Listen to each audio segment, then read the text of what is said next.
Bueno, mi gente, cantan sentencia a los 3 implicados en la muerte del joven Luisito, Doctorcito y Chiquito. Al final del video, la jueza le canta sentencia a cada uno. No podrás creer cuántos años le dieron al Doctorcito.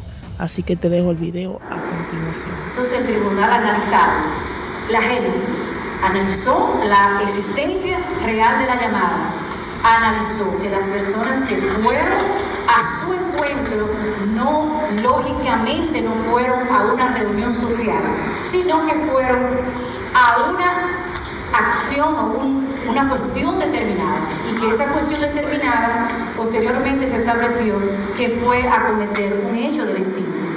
Que esos ciudadanos inmediatamente abordan ese vehículo, ciertamente el ciudadano estaba en el mismo, y que la prueba además indicó que a esas víctimas que estaban en el lugar, que se les sustrajo uno de sus aparatos, se encontró en el teléfono móvil del hoy procesado una captura que se vincula con los datos de una de las víctimas involucradas acá, quien afirmó que se le sustrajo el teléfono. De ahí que inmediatamente acontece el hecho del referido atraco, hay posesión de la cosa robada en manos de los que ocupan el vehículo. ¿Y qué hicieron después? Es que ese vehículo se quedó ahí, pero se quedó esperando la ejecución, la materialización de un hecho que se desarrolló en las afueras de la discoteca, y que aquí se explicó de forma amplia en qué perímetro, en qué distancia se desarrolló el mismo. ¿Para qué le ha servido al tribunal los elementos tales como las declaraciones con el denominado taxista? A quien va a indicar, el tribunal ha valorado esa declaración en la medida que éstas se han concatenado con los demás elementos de prueba.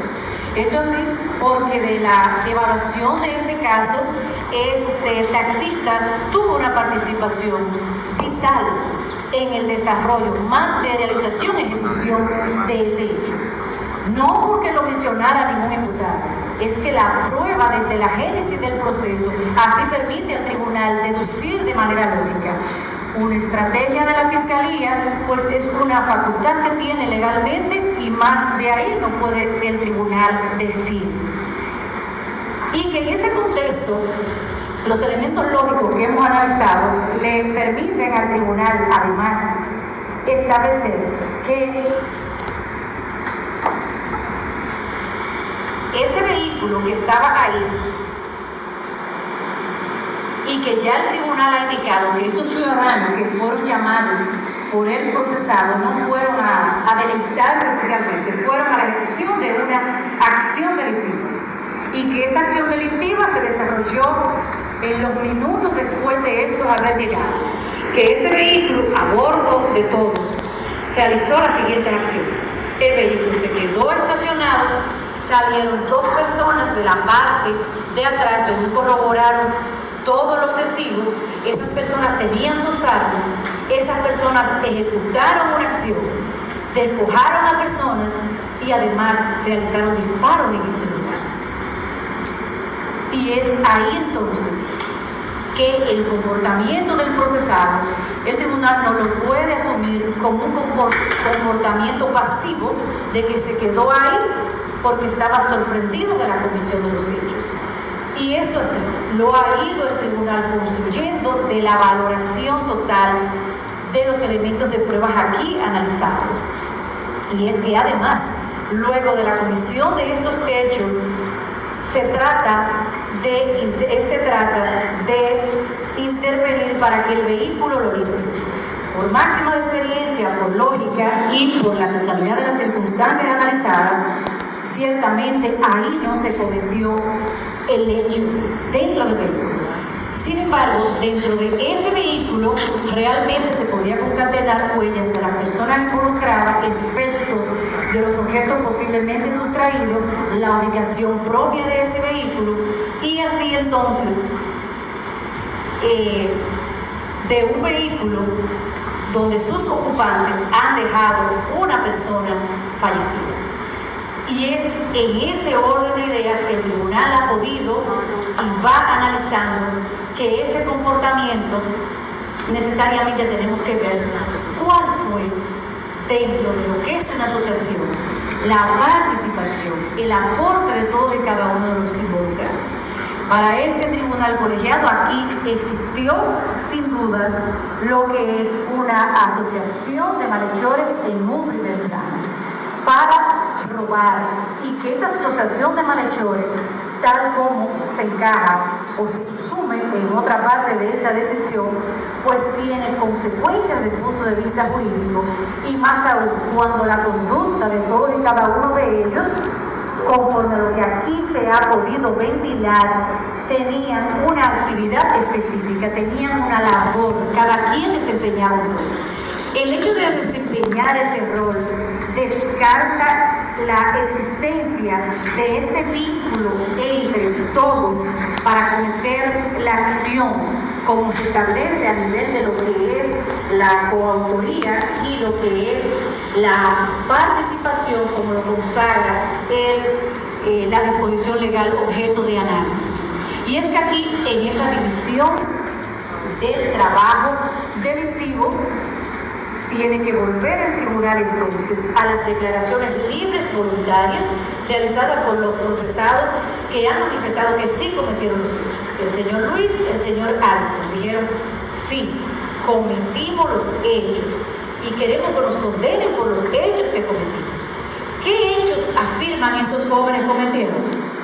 Dicen ellos que lo que cometieron fue robar, despojar a unas personas que estaban ahí de sus pertenencias, que realizaron varios disparos, pero que esos disparos, además de eso, ellos dicen que hubo otros disparos. La prueba aquí administrada, lo único que le ha permitido al tribunal de forma fehaciente establecer es que hubo dos disparos en esa escena, que hubo dos personas que salieron de ese vehículo y que dentro del vehículo estaba el conductor y estaba el señor Wesley, quien allí dijo al taxista que lo vio sorprendido. Ya el tribunal ha manifestado que aquellas declaraciones de ese testigo que no ha podido corroborar no le ha dado el nivel de credibilidad justo por la forma inicial en que ese ciudadano estuvo involucrado en el proceso.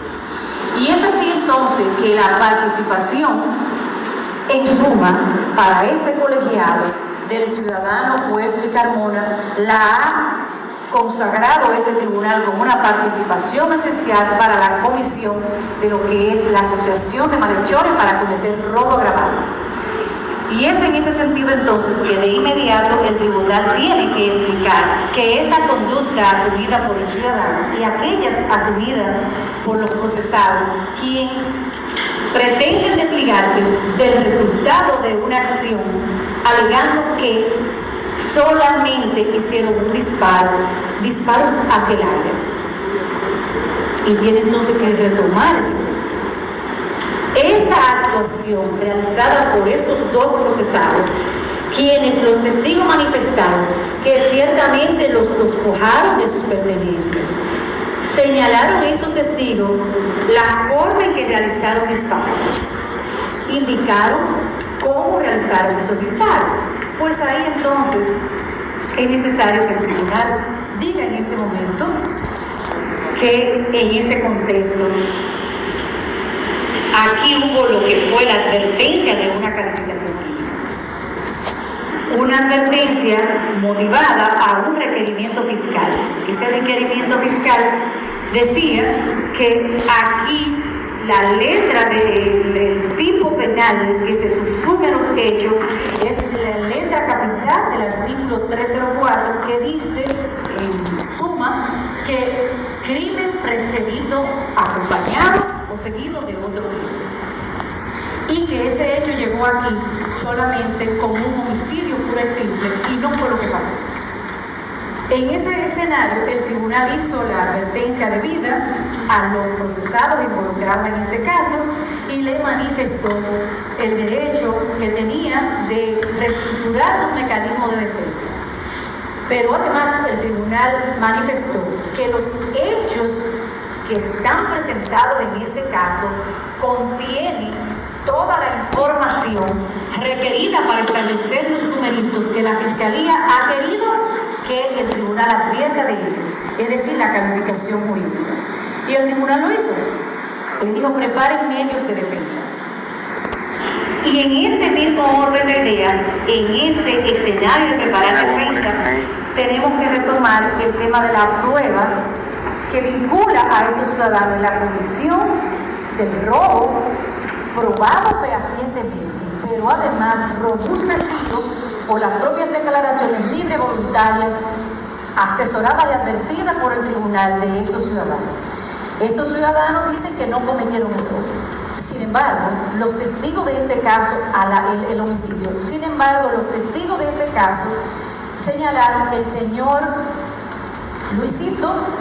Luis realizó un disparo al aire y que el señor Allison realizó un disparo lineal. El tribunal analizó lo que es la planimetría, las declaraciones, concatenó toda esa información. Además, con las propias declaraciones de los procesados, para determinar el asidero jurídico de estas declaraciones. Y lo cierto es que el tribunal, los elementos de prueba, le permitieron inclinarse en la prueba del Ministerio Público, en el sentido de que esos testigos manifestaron la forma en que se ejecutaron los disparos de estos hechos, pero además concatenado con la autopsia, cómo se recibió ese disparo. Estamos hablando de que la víctima de estos hechos ya estaba en su casa. ¿Pero por qué estaba en su casa? Porque la víctima, desde el lugar donde está, pudo ver que de aquel lado se estaba cometiendo un robo. Es decir, no es a esta víctima que ha sido penosamente el occiso de ese hecho a quien se estaba despojando de su pertenencia. No, sencillamente esa víctima veía conjuntamente con sus compañeros que así lo dijeron lo que estaba pasando, y al ver esto salen del lugar y se van a resguardar a su vehículo, donde una vez allí, entonces un fatídico disparo alcanza a este ciudadano. Tenemos dos disparos, una persona que dice que lanzó hacia arriba, que lo confirman los testigos, y otro que dice que fue limpio. Los elementos de prueba, por la lógica, por los conocimientos científicos y en la forma en que uno de esos disparos alcanza al lugar donde está el vehículo, sin duda tiene que determinar y establecer que se trató del disparo realizado por el señor Allison. Esto sí, porque los elementos de prueba, de manera coherente, de manera fehaciente, sin dubitaciones, le explicaron al tribunal de forma clara qué pasó en ese lugar, la forma que pasó, individualizaron a los testigos y de esos testigos cuál fue el resultado obtenido. ¿Qué resulta? Que ciertamente todo disparo, aún cuando sea hacia arriba, va a descender. Eso es así. Sin embargo, en la forma en que la autopsia hace el establecimiento de la forma en que este ciudadano fue impactado, los elementos nos permitieron inclinarnos en que ese disparo no pudo haber sido el que impactó a la hoy víctima por la forma, la gravedad inclusive que este va a caer, y que la forma del impacto que recibió la víctima en la parte izquierda frontal como manifestado. Y es así que esta discusión de cómo se disparó, quién disparó y cómo vincular a una persona con los hechos. Aquí tenemos que hablar entonces de lo que es el dominio de hecho. ¿Quiénes tuvieron dominio para ejercer tal o cual acción? Y tenemos que hablar aquí que el ciudadano juez que está estacionado en un vehículo no puede el tribunal, conforme a la ley, conforme a la doctrina, conforme a la jurisprudencia, en retirarle que él tuvo dominio en la decisión asumida por los que estaban en la escena de ejecución de un hecho delictivo, el homicidio. No es posible de cara a los elementos de prueba, toda vez que este ciudadano no tenía el control, no tenía el dominio para decir detén la acción. Ya el tribunal ha establecido dónde ha podido subsumir el comportamiento de este ciudadano, y al analizar el hecho del homicidio, pues tiene que establecer lo que hemos dicho. Pero además tenemos aquí la siguiente situación, y es que decía la defensa que el tribunal no puede retener lo que es crimen precedido de otro crimen, pues no se trata de la misma. En ese sentido, también el tribunal analizó ampliamente este aspecto y pudo verificar, comprobar qué ha dicho la jurisprudencia de nuestra Suprema Corte de Justicia y lo que ha dicho en ocasión de situaciones el mismo Tribunal Constitucional en la sentencia que se establece en otra parte de esta decisión. ¿Y qué ha manifestado estos órganos? Ha manifestado que resulta para los fines indistinto el hecho de que se trate de una víctima que sea la sujeto directo de un robo, que haya sido la víctima del deceso. En ese caso, el tribunal fue más allá y estableció que es que no se trata de una víctima aislada de una manera total. Es que estamos hablando de un conglomerado de jóvenes que está en un espacio geográfico y en un espacio físico, en las mismas inmediaciones del lugar donde todos estaban divirtiendo, y que esa cercanía le permitió a esas víctimas, una de ellas que tuvo un deceso final, observar lo que estaba pasando. Entonces, ante esos elementos, para el tribunal le han permitido robustecer su posición de que ciertamente aquí, para el comportamiento concreto y específico del procesado, Allison, el tribunal ha retenido la falta establecida en la letra capital del artículo 304. En ese orden de ideas, finalmente, para el señor Luis, el procesado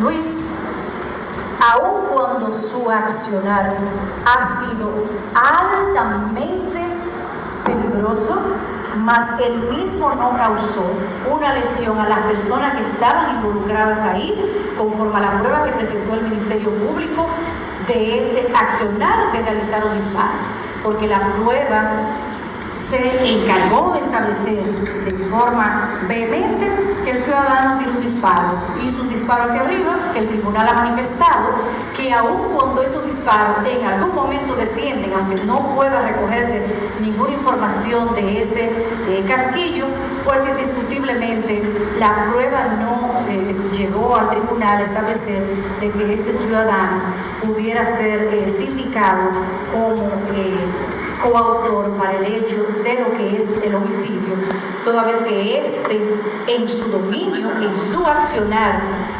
decidió realizar un disparo arriba que, conforme a la prueba, ese disparo no tuvo un impacto en ninguna de las personas involucradas que le produjera ninguna lesión. Entonces, esas atenciones el tribunal ha podido evaluar ese elemento de prueba de manera razonable y proporcional a los hechos cometidos.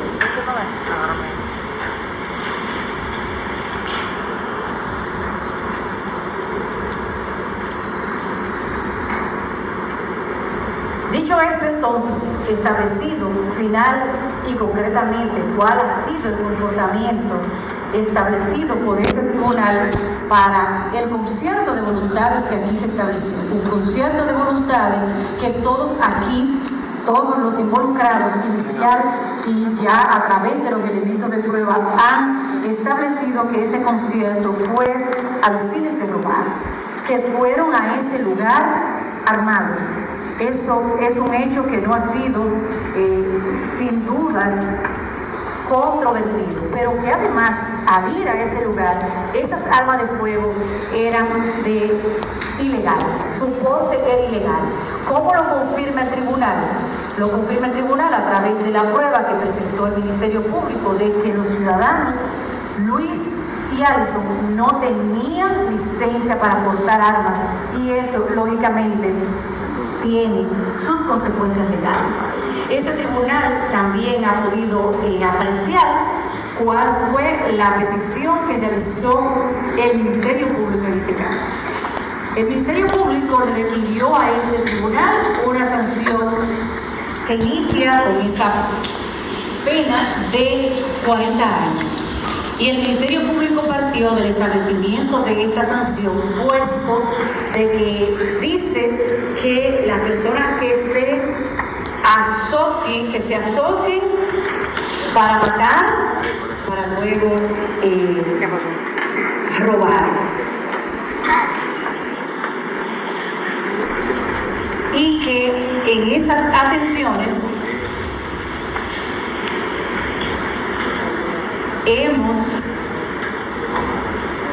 hemos verificado que la letra del artículo 66, párrafo 2, explica de manera específica cuál es la circunstancia real para que pueda reunirse ese elemento constitutivo de la infracción que el tribunal no puede detener.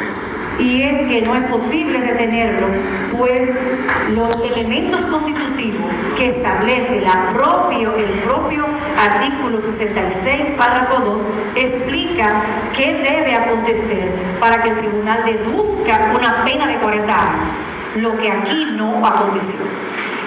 En ese mismo orden de ideas, estableció la fiscal la forma en que debía sancionarse los demás procesados en función de su participación. Ya el tribunal ha explicado cuál ha sido el comportamiento que los elementos de prueba le han permitido al tribunal consumir, y que de estos elementos de prueba entonces las conductas que hemos retenido de forma individual son las que se hacen constar en la parte dispositiva de esta sentencia que ya previamente hemos explicado. Aquí entramos entonces al análisis de la sanción a imponer.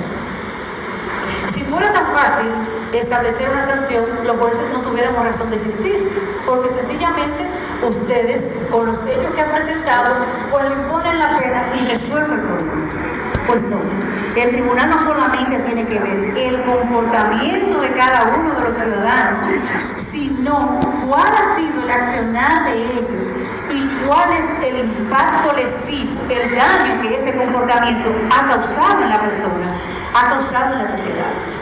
Y ya hemos establecido que para el ciudadano juez el tribunal ha susumido el accionar de él y de los procesados en que existió un concierto previo de voluntades a los fines de ejecutar lo que es un robo, y que el hecho de que él se mantuviera en el vehículo sin ser parte de la ejecución material de ese hecho no es un obstáculo para que el tribunal susuma su comportamiento como un comportamiento esencial por todos los elementos que se hacen constar en esta sentencia.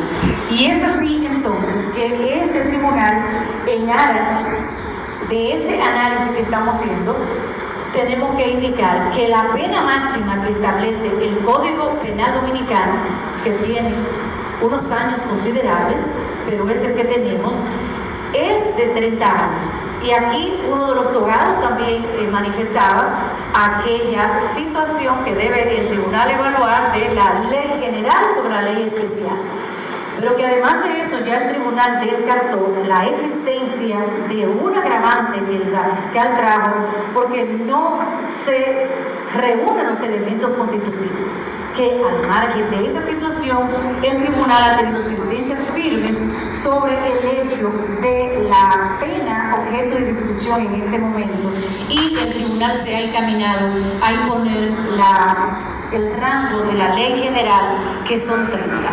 Siempre que de manera proporcional le permite al tribunal adjudicar la sanción correspondiente a cada uno de los procesados.